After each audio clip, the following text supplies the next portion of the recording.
Hello दोस्तों, आप लोगों का स्वागत है जागृति कोचिंग सेंटर में। दोस्तों, इस वीडियो में हम लोग क्लास 10 के साइंस में रासायनिक या रसायन विज्ञान के चैप्टर 1 के बारे में बात करेंगे। और चैप्टर 1 का नाम है रासायनिक अभिक्रियाएं एवं समीकरण। इसके कुछ महत्वपूर्ण तथ्य के बारे में बात करें तो पहला तथ्य है रासायनिक अभिक्रिया। जब एक या एक से अधिक पदार्थ आपस में अभिक्रिया करके अपने रासायनिक गुणों में बदलाव करके नए पदार्थ बनाते हैं तो इसे रासायनिक अभिक्रिया कहते हैं। उदाहरण के लिए CaCO3 और CaO और प्लस CO2। CaCO3 को कैल्शियम कार्बोनेट कहा जाता है, CaO को कैल्शियम ऑक्साइड कहा जाता है और CO2 को कार्बन डाइऑक्साइड कहा जाता है। यह एग्जाम्पल है रासायनिक अभिक्रिया के बारे में। समझेंगे रासायनिक अभिक्रिया की पहचान। रासायनिक अभिक्रिया की पहचान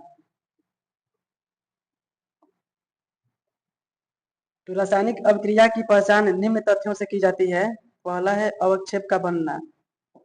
अवक्षेप का बनना अवक्षेप का बनना इसकी सहायता से हम लोग जान सकते हैं कि रासायनिक अभिक्रिया हुआ है कि नहीं। दूसरा है ऊष्मा में बदलाव। ऊष्मा में बदलाव अगर ऊष्मा में बदलाव हो जाएगा तो ये कहा जा सकता है कि रासायनिक अभिक्रिया हुआ है। तीसरा है अवस्था में बदलाव। अवस्था में बदलाव अगर अवस्था में बदलाव हो जाएगा तो ये भी एक रासायनिक अभिक्रिया का उदाहरण है। चौथा है रंग में बदलाव। रंग में बदलाव अगर रंग में बदलाव हो जाएगा तो ये भी एक पहचान है रासायनिक अभिक्रिया का। और पांचवा है गैस का निकलना। पांचवा है गैस का निकलना। गैस का निकलना ये सभी रासायनिक अभिक्रिया के पहचान है। आगे हम लोग बात करेंगे रासायनिक समीकरण के बारे में। रासायनिक समीकरण। रासायनिक समीकरण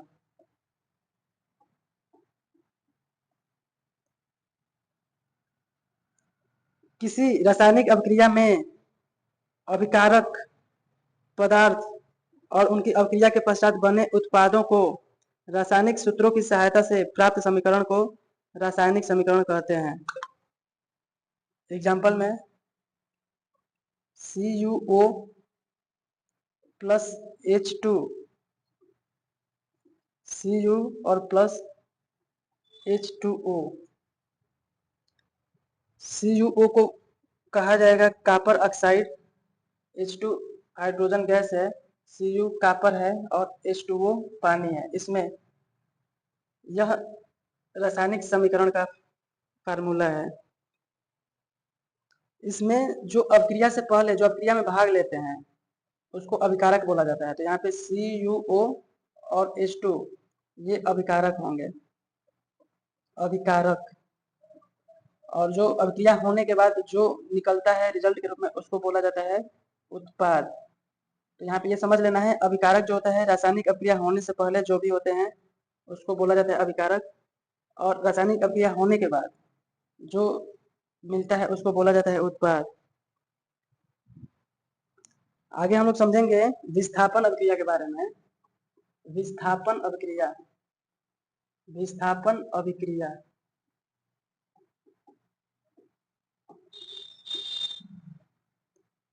तो दोस्तों विस्थापन अभिक्रिया को समझे वह अभिक्रिया जिसमें अधिक क्रियाशील तत्व कम क्रियाशील तत्व को अपने स्थान से विस्थापित कर देता है, विस्थापन अभिक्रिया कहलाता है। एग्जाम्पल में Zn2Ag ZnNO3 का ट्वायस प्लस 2Ag। ये एग्जाम्पल है विस्थापन अभिक्रिया का। यहाँ पे 2AgNO3 को सिल्वर नाइट्रेट बोला जाएगा। सिल्वर नाइट्रेट बोला जाएगा। और ZnNO3 का ट्वाइस को जिंक नाइट्रेट बोला जाएगा। जिंक नाइट्रेट कहा जाएगा, जिंक नाइट्रेट। तो ये एग्जांपल है विस्थापन अभिक्रिया का। अब हम लोग पढ़ेंगे आगे द्विविस्थापन अभिक्रिया। द्विविस्थापन अभिक्रिया, द्विविस्थापन अभिक्रिया, द्विविस्थापन अभिक्रिया। इसके बारे में हम लोग जानने तो वह अभिक्रिया जिनमें अभिकारक अणुओं के मध्य आयनों का आदान प्रदान होता है द्विविस्थापन अभिक्रिया कहते हैं। एग्जाम्पल में AgNO3 सिल्वर नाइट्रेट इसको कहा जाता है, प्लस NaCl सोडियम क्लोराइड अभिक्रिया होने के बाद AgCl प्लस NaNO3। यहाँ पर AgNO3 को कहा जाएगा सिल्वर नाइट्रेट कहा जाएगा, silver nitrate, silver nitrate. NaCl को सोडियम क्लोराइड, AgCl को सिल्वर क्लोराइड और NaNO3 को सोडियम नाइट्रेट कहा जाएगा, सोडियम नाइट्रेट, सोडियम नाइट्रेट। ये एग्जाम्पल है द्विविस्थापन अभिक्रिया का। अब हम लोग आगे बात करेंगे योगात्मक अभिक्रिया। योगात्मक, इसी को संयोजन बोला जाता है। संयोजन अभिक्रिया के बारे में बात करेंगे, संयोजन अभिक्रिया के बारे में बात करेंगे। योगात्मक अभिक्रिया और संयोजन अभिक्रिया दोनों एक ही है, इसके बारे में बात करेंगे। तो वह अभिक्रिया जिसमें दो या दो से अधिक यौगिक आपस में संयोग करके भिन्न गुणधर्म वाला एकल उत्पाद बनाते हैं, योगात्मक अभिक्रिया कहलाता है। उदाहरण होगा Na2CO3 प्लस H2O और प्लस CO2, उत्पाद एक बनेगा 2NaHCO3। यहाँ पे Na2CO3 को सोडियम कार्बोनेट बोला जाएगा, sodium carbonate, sodium carbonate, sodium carbonate.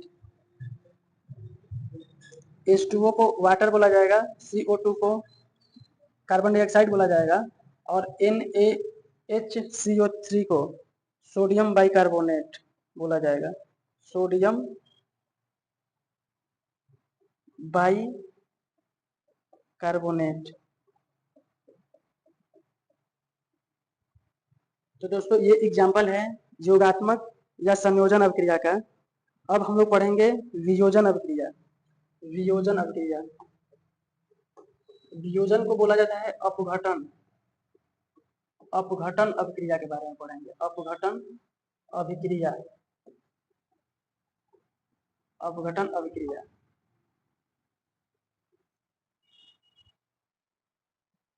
तो जब एकल अभिकारक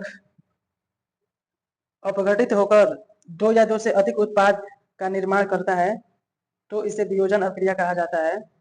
एग्जाम्पल में CaCO3 CaO और प्लस CO2,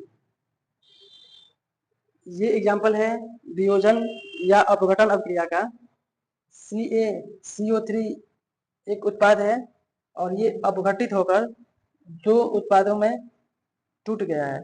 यहाँ पे अभिकारक एक है CaCO3 और उत्पाद दो हैं, एक है CaO और दूसरा है CO2। CaCO3 को कैल्शियम कार्बोनेट बोला जाएगा, calcium carbonate, calcium carbonate, calcium carbonate बोला जाएगा, CaO को बोला जाएगा कैल्शियम ऑक्साइड, और CO2 को बोला जाएगा कार्बन डाइऑक्साइड। यह वियोजन अभिक्रिया 3 प्रकार का होता है। पहला उष्मीय वियोजन, इसी को तापीय वियोजन भी कहा जाता है, तापीय वियोजन। दूसरा होता है वैद्युत अपघटन वियोजन, वैद्युत अपघटन वियोजन। और तीसरा होता है प्रकाशीय वियोजन, प्रकाशीय वियोजन। हम लोग तीनों को उष्मीय वियोजन, वैद्युत अपघटन वियोजन और प्रकाशीय वियोजन तीनों के बारे में समझेंगे। तो सबसे पहले हम लोग समझते हैं उष्मीय वियोजन के बारे में। उष्मीय वियोजन के बारे में समझेंगे या उष्मीय अपघटन के बारे में समझेंगे। उष्मीय वियोजन नाम से ही मालूम है, ऐसी अभिक्रिया जिसमें अभिकारक के विघटन हेतु उष्मा का प्रयोग किया जाता है या उष्मा का प्रयोग होता है, उष्मीय वियोजन अभिक्रिया कहलाती है। एग्जाम्पल में 2NaHCO3 उष्मा की उपस्थिति में या उष्मा से वियोजित हो जाएगा, और Na2CO3 प्लस H2O और प्लस CO2। इसमें NaHCO3 को सोडियम बाइकार्बोनेट कहा जाता है, Na2CO3 को सोडियम कार्बोनेट कहा जाता है। ये एग्जाम्पल है उष्मीय वियोजन का। दूसरा हम लोग समझेंगे यहीं पे वैद्युत अपघटन या वैद्युत वियोजन। वैद्युत अपघटन के बारे में समझेंगे या वैद्युत वियोजन के बारे में समझेंगे। तो वैद्युत अपघटन ऐसी अभिक्रिया जिसमें अभिकारक के अपघटन हेतु विद्युत धारा का प्रयोग किया जाता है, वैद्युत अपघटन अभिक्रिया कहलाते हैं। एग्जाम्पल के लिए 2H2O अपघटन होकर विद्युत धारा की उपस्थिति में, विद्युत धारा की उपस्थिति में अपघटित होकर ये 2H2 और प्लस O2 ऑक्सीजन बनाता है। ये एग्जाम्पल है वैद्युत अपघटन का। आगे तीसरा समझेंगे प्रकाश वियोजन के बारे में।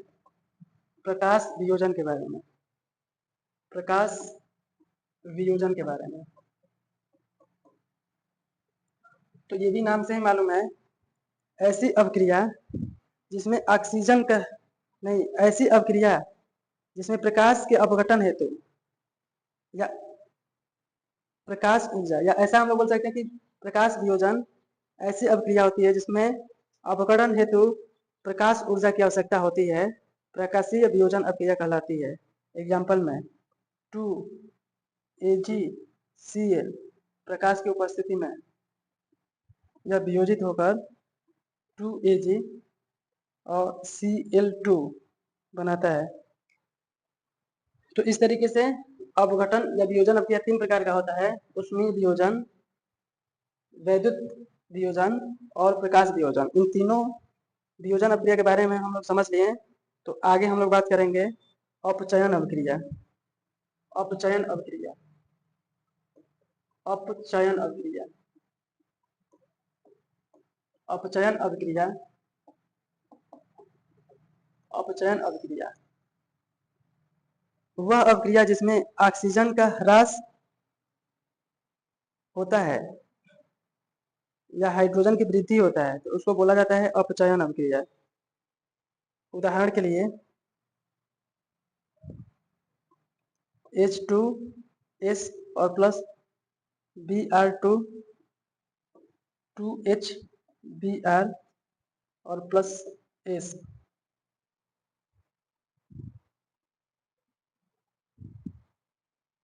ये एग्जाम्पल है अपचयन अभिक्रिया का। आगे हम लोग बात करेंगे, आगे हम लोग बात करेंगे उपचयन अभिक्रिया के बारे में। उपचयन अभिक्रिया के बारे में।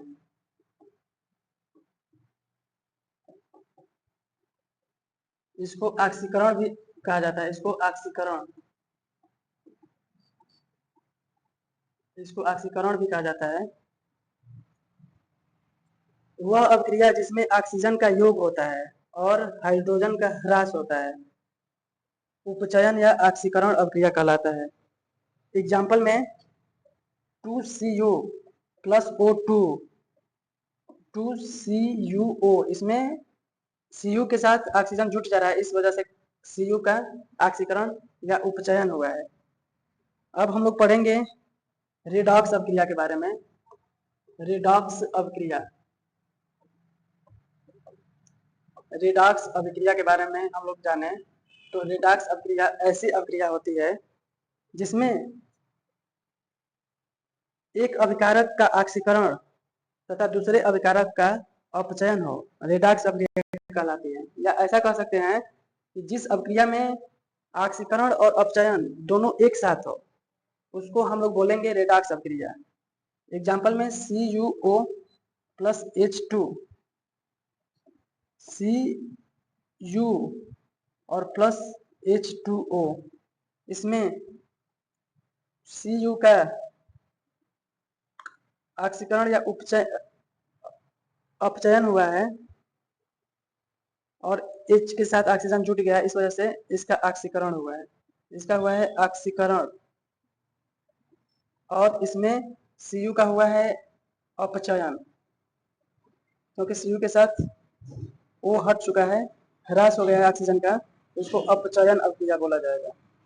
दोनों अभिक्रिया एक साथ हो रहा है, ऑक्सीकरण और अपचयन, इस वजह से यह पूरा रिएक्शन जो होगा वह रेडॉक्स अभिक्रिया का उदाहरण होगा। यहीं पे हम लोग ऊष्माक्षेपी और ऊष्माशोषी अभिक्रिया के बारे में समझेंगे। तो ऊष्माशोषी अभिक्रिया के बारे में पहले समझें। ऊष्माशोषी अभिक्रिया के बारे में, ऊष्माशोषी अभिक्रिया, ऊष्माशोषी अभिक्रिया ऐसी अभिक्रिया होती है जिसमें ऊष्मा का शोषण होता है, जिसमें ऊष्मा का शोषण होता है। एग्जाम्पल में PCl2 और प्लस Cl2, इसमें ऊष्मा लगता है, ऊष्मा।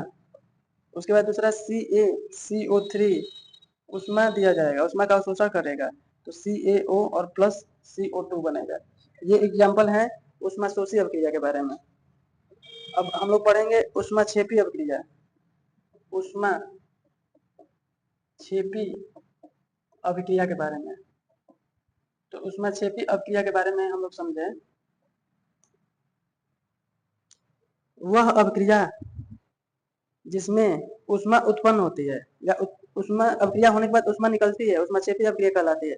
एग्जाम्पल में CaO और H2O के साथ मिलेगा तो CaOH का ट्वाइस बनेगा और प्लस ऊष्मा निकलेगा।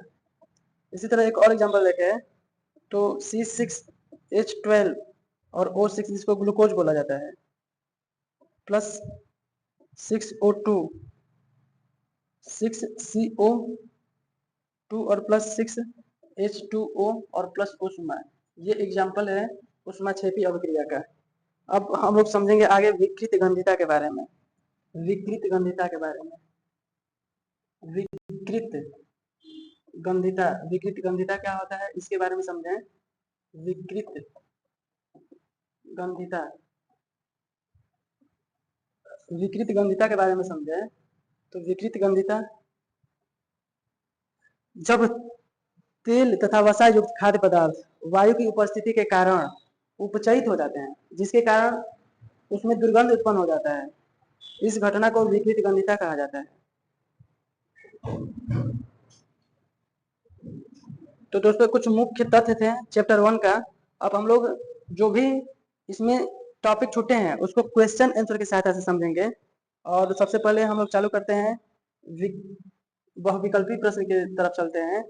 तो एक रासायनिक अभिक्रिया दिया है 2FeCl3 और प्लस 2H2O और प्लस Y, ये Y है। रिएक्शन हुआ है 2FeCl3 Cl2 और प्लस H2SO4 और प्लस 2HCl, इसमें y का मान क्या होगा? और आपके ऑप्शन है S, B ऑप्शन है H2S है, C ऑप्शन है SO2 है और D ऑप्शन है Cl2। इन चारों विकल्प में से कौन विकल्प होगा जो y का मान होगा? तो दोस्तों हम लोग जानते हैं कि अपक्रिया से पहले अपक्रिया के बाद सभी एलिमेंट सभी जो एलिमेंट है वो आपस में इक्वल होने चाहिए, बराबर होने चाहिए, law of conservation of mass के हिसाब से। तो इस हिसाब से ऑप्शन सी सही होगा, SO2। आगे हम लोग पढ़ें कैल्शियम नाइट्रेट का रासायनिक सूत्र क्या होता है? कैल्शियम कैल्शियम कैल्शियम नाइट्रेट का कैल्शियम नाइट्रेट का रासायनिक सूत्र, कैल्शियम नाइट्रेट का रासायनिक सूत्र क्या होगा? तो इसका रासायनिक सूत्र होता है CaNO3 का ट्वाइस। ये सूत्र होता है कैल्शियम नाइट्रेट। आगे बात करें तो सूर्य के प्रकाश एवं पराहरित की उपस्थिति में, यानी सनलाइट यानी सूर्य के प्रकाश और पराहरित की उपस्थिति में, पराहरित की उपस्थिति में CO2 तथा H2O के संयोजन से निम्नलिखित में से कौन सा यौगिक बनता है? आपका ऑप्शन है ग्लूकोज, ए नंबर का ऑप्शन है, बी नंबर का ऑप्शन है CHCl3, सी नंबर का ऑप्शन है CCl4 और डी नंबर का ऑप्शन है CFCl3। दोस्तों इस चारों में से कोई एक विकल्प सही है, यानी कि सूर्य के प्रकाश और पराहरित की उपस्थिति में CO2 यानी कार्बन डाइऑक्साइड और H2O यानी कि पानी का जो भी संयोजन होता है उससे बनता है क्या है? तो ग्लूकोज बनता है। ग्लूकोज का अगर फार्मूला लिखा जाए तो C6H12 और O6 होता है ग्लूकोज का। आगे बढ़े तो आगे है लेड सल्फेट का रासायनिक सूत्र। लेड सल्फेट का रासायनिक सूत्र क्या होता है? तो लेड सल्फेट का रासायनिक सूत्र होता है PbSO4। लेड सल्फेट का रासायनिक सूत्र होता है। आगे ऑक्सीजन वह अभिक्रिया है, ऑक्सीकरण, आगे है ऑक्सीकरण, ऑक्सीकरण वह अभिक्रिया है जिसमें, उसके बाद खाली स्थान है, इस खाली स्थान पे क्या भरा जाएगा? और आपके ऑप्शन है इलेक्ट्रॉन पृथक होते हैं, इलेक्ट्रॉन पृथक होते हैं, ए ऑप्शन है। बी ऑप्शन है इलेक्ट्रॉन ग्रहण होते हैं, सी ऑप्शन है विद्युत धनात्मक अवयव की संयोजकता घटती है, संयोजकता संयोजकता घटती है, संयोजकता घटती है। और डी ऑप्शन है इनमें से कोई नहीं, डी ऑप्शन है इनमें से कोई नहीं, इनमें से कोई नहीं। तो सही ऑप्शन है ऑप्शन ए, इलेक्ट्रॉन पृथक होता है, इलेक्ट्रॉन पृथक होता है, ये ऑप्शन सही होगा। आगे हम लोग बात करेंगे दही का जमना किस प्रकार का परिवर्तन है? तो दही का जमना हम लोग जानते हैं कि ये रासायनिक परिवर्तन है, ये रासायनिक परिवर्तन है, रासायनिक परिवर्तन है। आगे हम लोग बात करेंगे प्रतिस्थापन अभिक्रिया का मुख्य गुण है, प्रतिस्थापन अभिक्रिया का मुख्य गुण है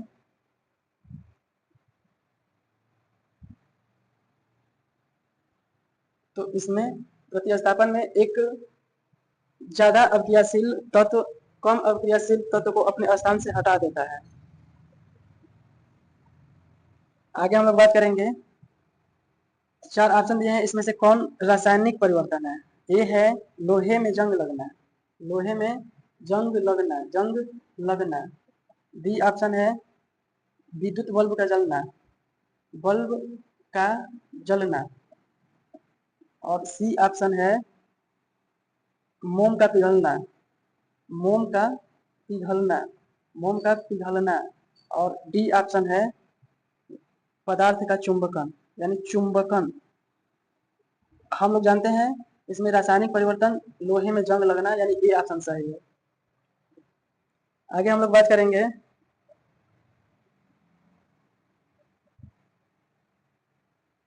NH4 Cl2,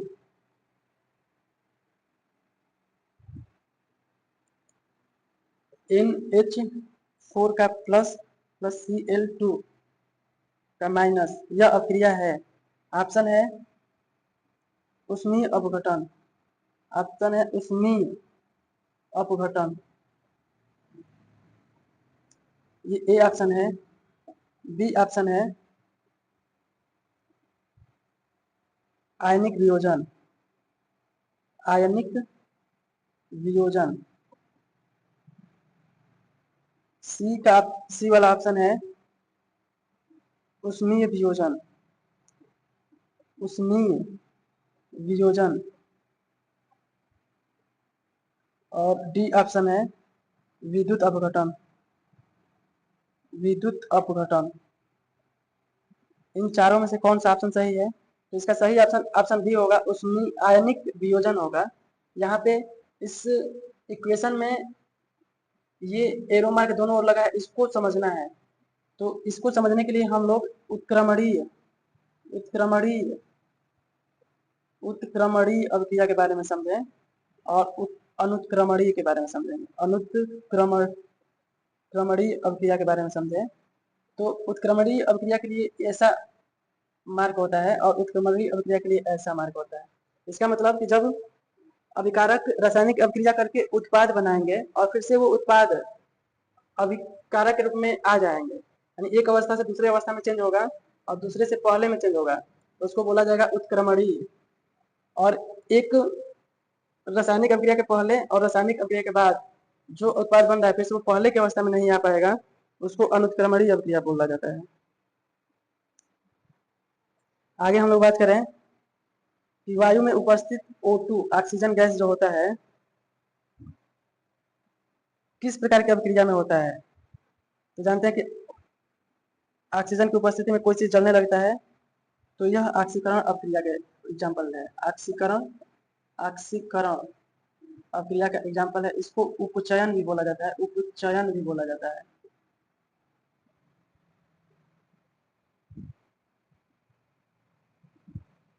आगे हम लोग बात करेंगे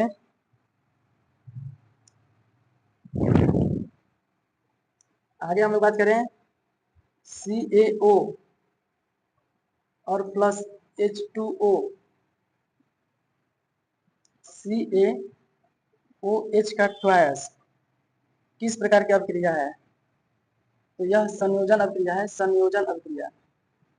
संयोजन अभिक्रिया उसको बोला जाता है जिसमें दो या दो से अधिक उत्पाद हो और रिएक्शन हो, दो या दो से अधिक अभिकारक हो और रिएक्शन होने के बाद सिंगल उत्पाद बने, उसको संयोजन अभिक्रिया या योगात्मक अभिक्रिया कहा जाता है।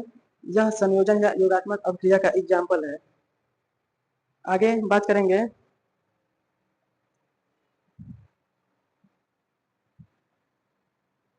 रासायनिक समीकरण में द्रव्यमान संतुलन का नियम किसके द्वारा बताया गया।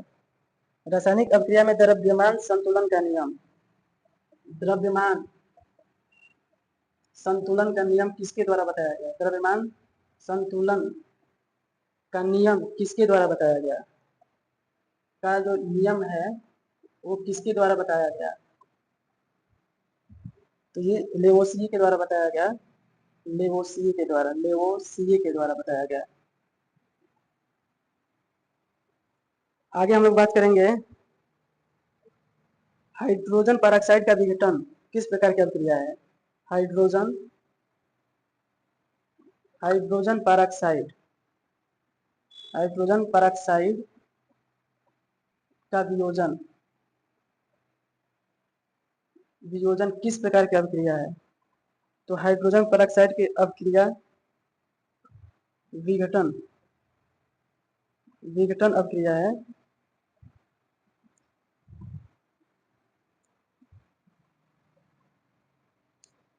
आगे सवाल है कि इसमें से कौन सी अभिक्रिया एक संयोजन अभिक्रिया है।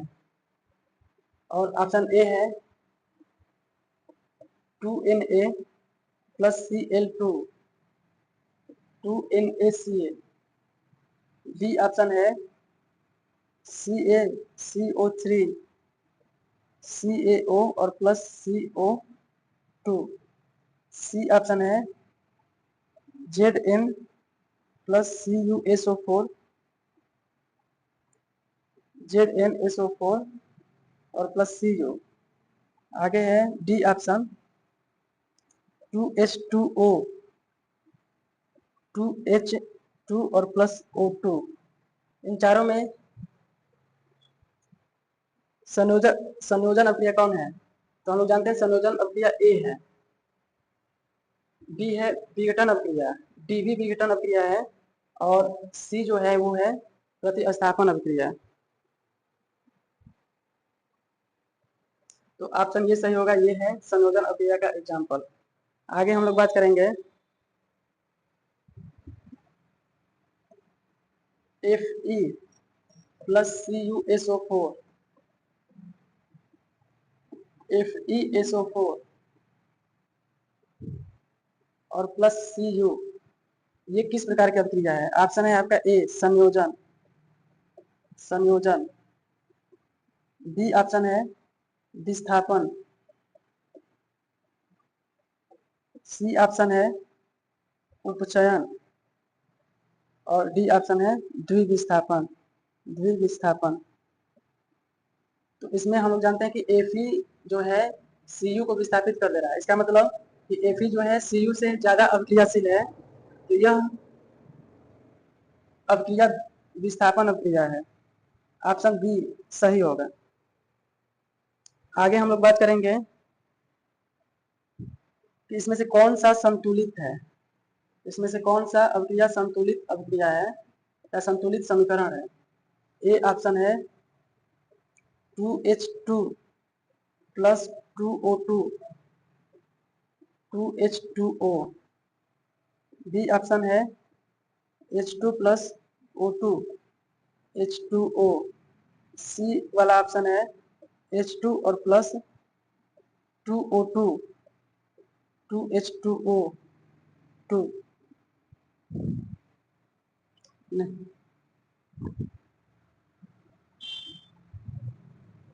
H2 प्लस 2H2O ये है,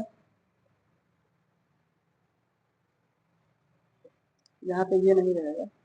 आगे डी वाला ऑप्शन है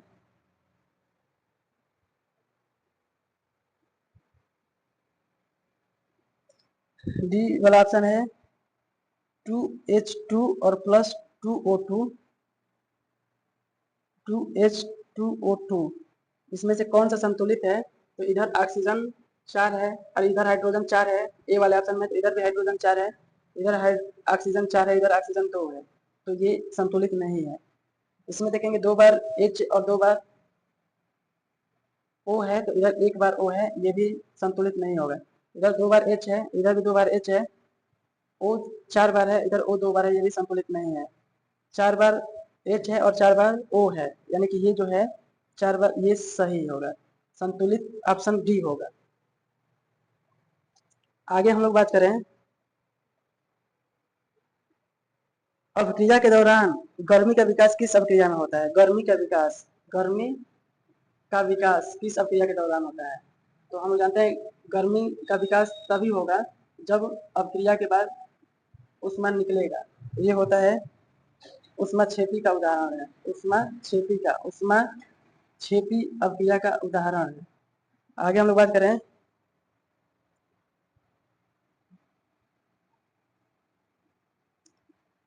Zn प्लस 2HCl प्रश्नवाचक चिन्ह है, इसमें से कौन सही होगा? ऑप्शन ए है ZnCl2 और प्लस H2।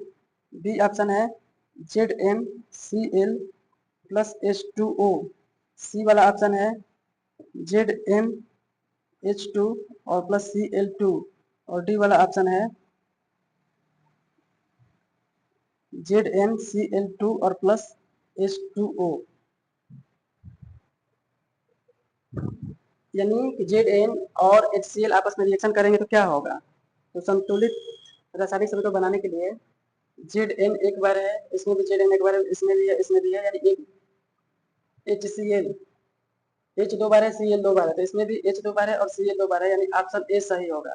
ऑप्शन ए होगा, यहाँ पे लिखा जाएगा ZnCl2 और प्लस H2, ऑप्शन ए सही होगा।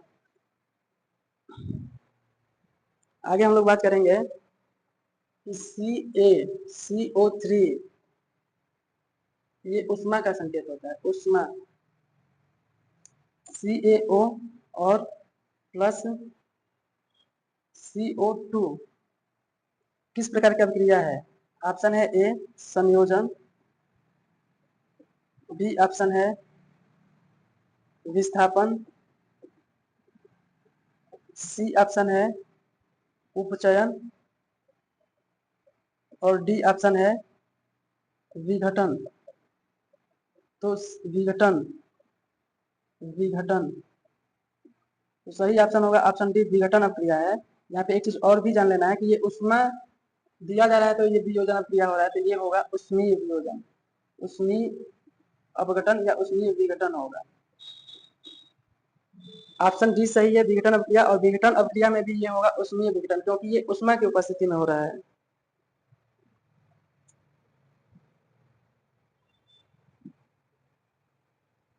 आगे हम लोग बात करेंगे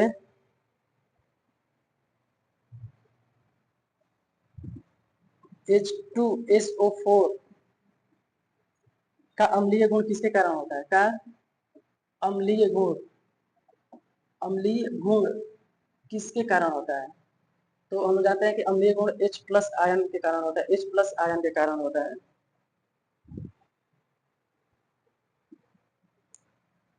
आगे हम लोग बात करें अभिक्रिया में ऊर्जा का अवशोषण किस प्रकार की अभिक्रिया को दर्शाता है? अभिक्रिया में ऊर्जा का अवशोषण, ऊर्जा का अवशोषण, ऊर्जा का अवशोषण अभिक्रिया में अगर होगा तो किस प्रकार का अभिक्रिया होगा? तो हम लोग जानते हैं कि अभिक्रिया में अगर ऊर्जा का अवशोषण या उष्मा का अवशोषण होता है तो वो होता है उष्मा शोषी अभिक्रिया। तो उष्मा शोषी अभिक्रिया का एग्जाम्पल है।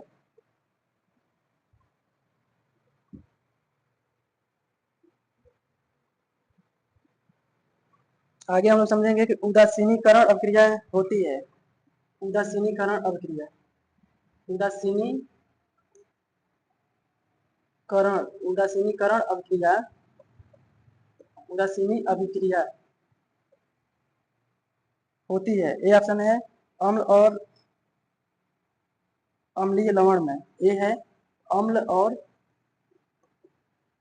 अम्ल और अम्लीय लवण में, क्षार और क्षारीय लवण में, बी ऑप्शन है क्षार और क्षारीय लवण में। सी नंबर का ऑप्शन है अम्ल और क्षार में, अम्ल और क्षार में, और चौथा है अम्ल और जल में, यानी डी नंबर का ऑप्शन है अम्ल और जल में। इसमें किसमें उदासीनीकरण अभिक्रिया होता है, किससे होता है? तो सही ऑप्शन है ऑप्शन नंबर सी, जब अम्ल और क्षार मिलकर अभिक्रिया करके लवण बनाते हैं तो इसको उदासीनीकरण अभिक्रिया कहा जाता है। आगे इलेक्ट्रॉन ग्रहण करने की प्रवृत्ति कहलाती है, इलेक्ट्रॉन, इलेक्ट्रॉन ग्रहण करने की प्रवृत्ति कहलाती है, कहलाती है। ऑप्शन है आपका ए ऑक्सीकरण, ऑक्सीकरण, बी ऑप्शन है उत्प्रेरण, उत्प्रेरण, और सी ऑप्शन है अपचयन, और डी ऑप्शन है अभिप्रेरण, अभिप्रेरण। इलेक्ट्रॉन ग्रहण करने की प्रवृत्ति अपचयन अभिक्रिया कहलाती है, यानी कि सी ऑप्शन सही है, अपचयन अभिक्रिया कहलाती है। अब हम लोग आते हैं कुछ और प्रश्नों को, महत्वपूर्ण प्रश्नों को देखेंगे। ये सब क्वेश्चन एग्जाम में पूछा हुआ क्वेश्चन है। आगे, निम्नलिखित अभिक्रिया में किस पदार्थ का अपचयन तथा किसका अपचयन होगा? इसमें एक इक्वेशन दिया जा रहा है CuO और प्लस H2, Cu और प्लस H2O। इसे बताना है कि किसका अपचयन हुआ है, किसका अपचयन हुआ है और किसका उपचयन हुआ है। उपचयन, उपचयन, उपचयन मतलब होता है ऑक्सीकरण। इस रिएक्शन में या इस अभिक्रिया में किसका अपचयन, किसका ऑक्सीकरण हुआ है बताना है। तो हम लोग जानते हैं कि ऑक्सीकरण होता है जिसमें ऑक्सीजन जुटता है या हाइड्रोजन निकलता है, और अपचयन होता है जिसमें ऑक्सीजन निकलता है या हाइड्रोजन जुटता है। यानी यहाँ पे CuO का अपचयन हुआ है। CuO, क्योंकि Cu के साथ ऑक्सीजन था, वो निकल के Cu हो गया। और हाइड्रोजन का ऑक्सीकरण होगा, हाइड्रोजन को, क्योंकि आगे जाके हाइड्रोजन में ऑक्सीजन जुट गया है, तो हाइड्रोजन का ऑक्सीकरण होगा। आगे क्वेश्चन है कि एक उदाहरण देकर सिद्ध कीजिए कि हाइड्रोजन एक प्रबल अपचायक है। हाइड्रोजन, हाइड्रोजन, हाइड्रोजन एक प्रबल अपचायक है, अपचायक है, इसको उदाहरण देकर समझाना है। तो हाइड्रोजन प्रबल धन विद्युत तत्व होने के कारण प्रबल अपचायक है, अतः यह धातु ऑक्साइडों को अपचयित करके धातु को मुक्त कर देता है। एग्जाम्पल होगा CuO और प्लस H2, Cu और प्लस H2O। आगे है कि आगे सवाल है कि उस पदार्थ का नाम बताइए जो क्लोरीन से क्रिया करके विरंजक छोड़ देता है। उस पदार्थ का नाम बताइए जो क्लोरीन से अभिक्रिया करके, क्लोरीन से अभिक्रिया करके, क्लोरीन से अभिक्रिया करके विरंजक छोड़ देता है, विरंजक छोड़ देता है। उस पदार्थ का नाम बताना है।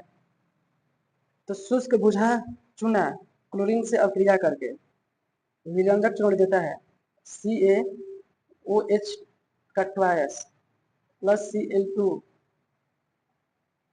CaOCl2 और प्लस H2O।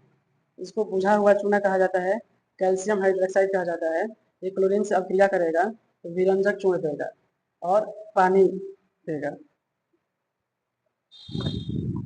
किसी अभिक्रिया में उत्प्रेरक की भूमिका क्या होती है? आगे हम लोग उत्प्रेरक की बात करेंगे, उत्प्रेरक के बारे में। उत्प्रेरक की भूमिका किसी अभिक्रिया में क्या होता है? तो उत्प्रेरक ऐसा पदार्थ होता है जो रासायनिक अभिक्रिया को या तो तीव्र कर दे या उसको मंद कर दे। ऐसे पदार्थों को उत्प्रेरक कहा जाता है। लेकिन स्वयं अपरिवर्तित रहे, स्वयं अपरिवर्तित रहे, अपरिवर्तित, अपरिवर्तित रहे।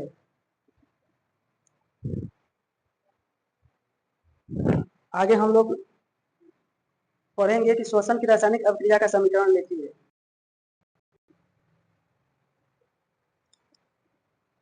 आगे हम लोग बात करेंगे कि श्वसन की रासायनिक अभिक्रिया, श्वसन, श्वसन की रासायनिक अभिक्रिया, श्वसन की रासायनिक अभिक्रिया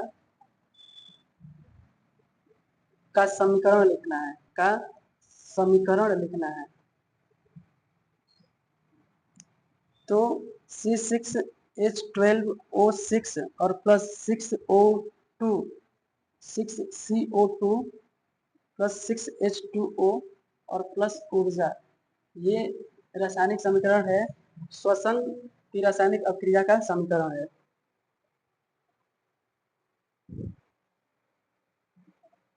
अब हम लोग आगे पढ़ेंगे कि उभय अपघटन, उभय अपघटन अभिक्रिया का एक उदाहरण दीजिए। उभय अपघटन अभिक्रिया का, अभिक्रिया का एक उदाहरण दीजिए, उदाहरण दीजिए। तो इसका आंसर हो जाएगा AgNO3 plus NaCl, AgCl plus NaNO3। ये एग्जाम्पल है उभय अपघटन अपक्रिया का। आगे हम लोग बात करेंगे उष्मीय अपघटन अपक्रिया क्या होती है। उष्मीय अपघटन अपघटन अपघटन अपक्रिया क्या होती है। तो जब कोई बड़ा यौगिक उष्मा द्वारा दो या दो से अधिक यौगिकों में विभक्त हो जाता है या अपघटित हो जाता है तो इसे उष्मीय अपघटन कहते हैं। आगे क्वेश्चन है कि रासायनिक समीकरण देते हुए sulphur dioxide sulphur dioxide sulphur dioxide sulphur dioxide SO2 बोला जाता है सल्फर डाइऑक्साइड को, का एक अपचायक गुण समझाइए। इसका एक अपचायक गुण समझाना है एग्जाम्पल देके। तो सल्फर डाइऑक्साइड SO2 Cl2 यानी क्लोरीन गैस से अपचयित होती है, क्लोरीन गैस से अपचयित होती है Cl2 और 2H2O H2SO4 सल्फ्यूरिक अम्ल और प्लस 2HCl।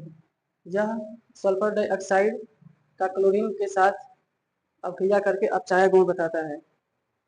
आगे क्वेश्चन है कि रासायनिक समीकरण की ऐसी कमी बताइए जो कभी घर पर नहीं कर सकते हैं। रासायनिक समीकरण का ऐसी कमी, रासायनिक समीकरण की कमी बताना है जो हम लोग घर पे नहीं कर सकते हैं। तो किसी रासायनिक समीकरण को पूरा होने में कितना समय लगेगा इसकी जानकारी रासायनिक समीकरण से नहीं मिलती है। आगे कार्बन मोनोऑक्साइड क्लोरीन से अपक्रिया करके, क्वेश्चन है कार्बन मोनोऑक्साइड CO क्लोरीन से अपक्रिया करके कार्बोनिल क्लोराइड बनाती है। यह किस प्रकार का अपक्रिया है। CO Cl2 बनाती है। यह संयोजन अपक्रिया है, यह संयोजन अपक्रिया है या इसी को बोलते हैं योगात्मक अपक्रिया। योगात्मक अपक्रिया इसी को बोला जाता है। आगे क्वेश्चन है दो ऐसे पदार्थों के नाम लिखिए जो उपचायक व अपचायक दोनों हों।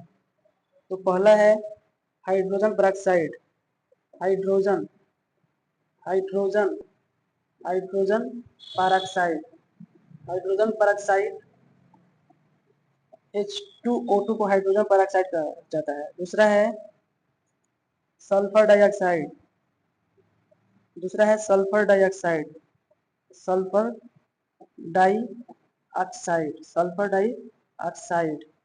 इसका रासायनिक सूत्र होता है SO2, यानी कि हाइड्रोजन पेरोक्साइड और सल्फर डाइऑक्साइड ऐसे यौगिक हैं या ऐसे पदार्थ हैं जो उपचायक व अपचायक यानी ऑक्सीकरण और अपचयन दोनों को समझाते हैं या दोनों हैं।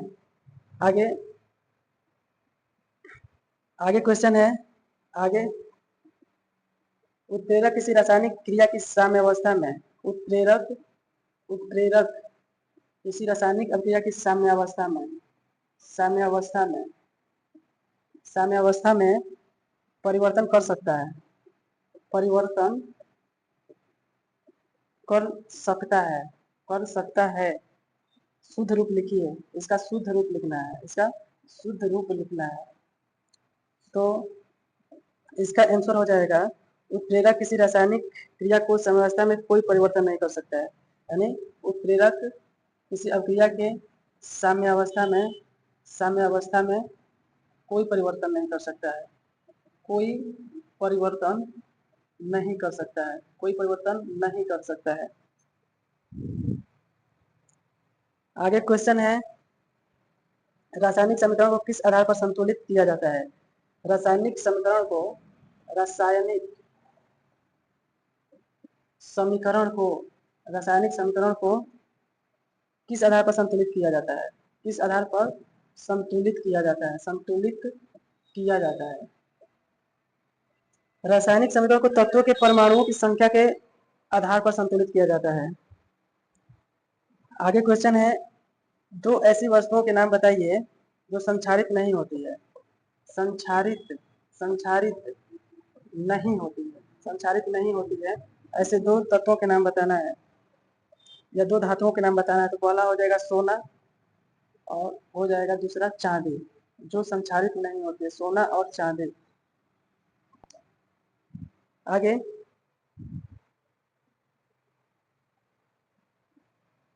जल के विद्युत अपघटन में जल के विद्युत अपघटन में जल के विद्युत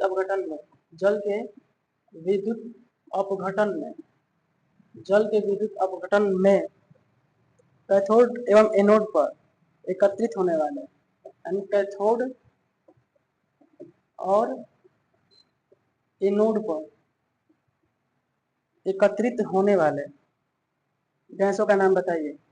एकत्रित होने वाले गैसों के नाम बताइए। होने वाले गैसों के नाम बताना है। तो कैथोड पर हाइड्रोजन होता है, कैथोड पर हाइड्रोजन H होता है और एनोड पर ऑक्सीजन एकत्रित होता है।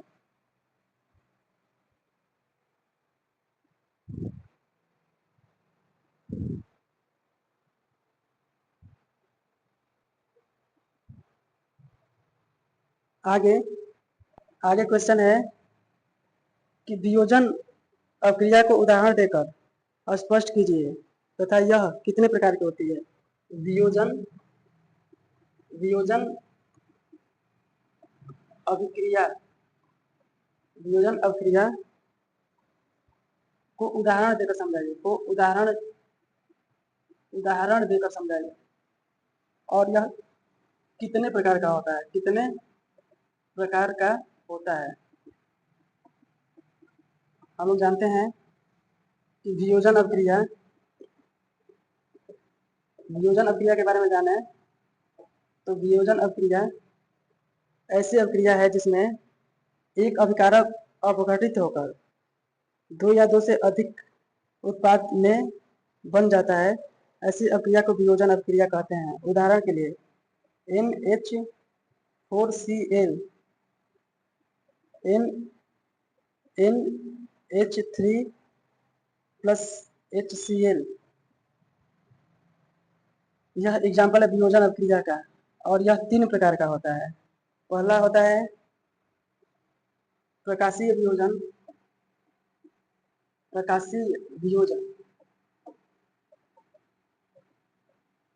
दूसरा होता है उष्मीय वियोजन।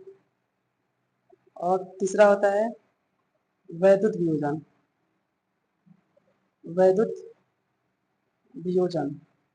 हम लोग प्रकाशीय वियोजन के बारे में समझे तो वह रासायनिक अभिक्रिया जिसको विघटित होने के लिए प्रकाश की आवश्यकता होता है, प्रकाशीय वियोजन कहा जाता है।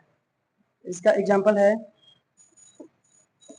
2AgCa, प्रकाश की उपस्थिति में 2Ag और प्लस Cl2, यह एग्जाम्पल है प्रकाशीय वियोजन का। आगे बात करेंगे उष्मीय वियोजन। तो ऐसी वियोजन अभिक्रिया जिसको विघटित होने के लिए उष्मा की आवश्यकता होती है, उष्मीय वियोजन अभिक्रिया कहलाते हैं। एग्जाम्पल CaCO3 उष्मा, CaO और प्लस CO2, ये एग्जाम्पल है उष्मीय वियोजन का। अब हम लोग पढ़ेंगे वैद्युत वियोजन। तो वह अभिक्रिया जिसको विघटित होने के लिए विद्युत की आवश्यकता होती है, विद्युत धारा की आवश्यकता होती है। एग्जाम्पल में 2H2O विद्युत धारा प्रवाहित किया जाएगा। तो 2H2 और प्लस O2 में वियोजित हो जाएंगे। यह एग्जाम्पल है विद्युत वियोजन या विद्युत अपघटन का।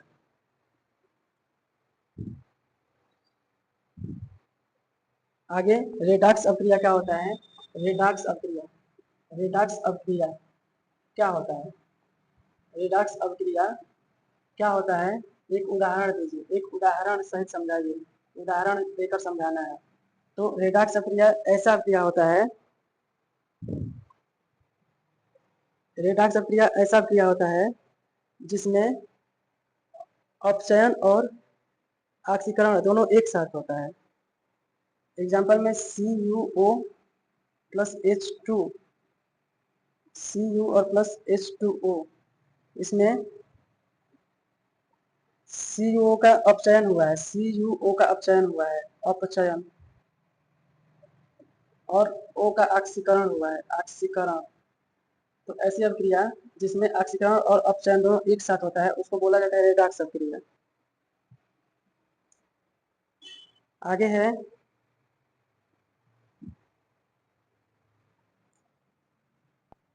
आगे हम लोग बात करेंगे